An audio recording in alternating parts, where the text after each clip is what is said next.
আসছেন বাংলাদেশ জামায়াতে ইসলামী মাত্রা ইউনিয়ন শাখার সম্মানিত আমির হাফেজ মাওলানা আব্দুস সুবহান সাহেব। আসসালামু আলাইকুম ওয়া রাহমাতুল্লাহি ওয়া বারাকাতুহু।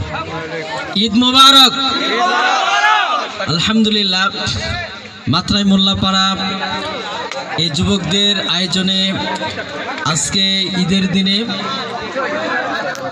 ক্রিকেট টুর্নামেন্টের যারা আয়োজন করেছেন আমরা তাদেরকে ধন্যবাদ জানাই এবং যে সমস্ত যুবকেরা অংশগ্রহণ করবে তাদেরকে অভিনন্দন জানাই।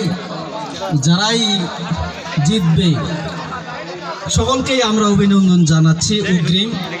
এরপরে আমরা আশা করব যে সুশৃঙ্খলভাবে কোনো গণ্ডগোল ছাড়াই টুর্নামেন্ট শেষ হবে, আর মাদককে না বলতে হবে এবং খেলাধুলায় আমাদেরকে এগিয়ে যেতে হবে, শরীর চর্চা করতে হবে।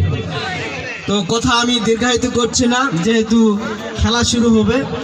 তো মহান রব্বুল আলামিন সব কিছু আমাদেরকে যেন সুশৃঙ্খলভাবে সম্পন্ন করার তৌফিক দান করেন। আল্লাহুম্মা আমিন। আসসালামু আলাইকুম ওয়া রাহমাতুল্লাহ।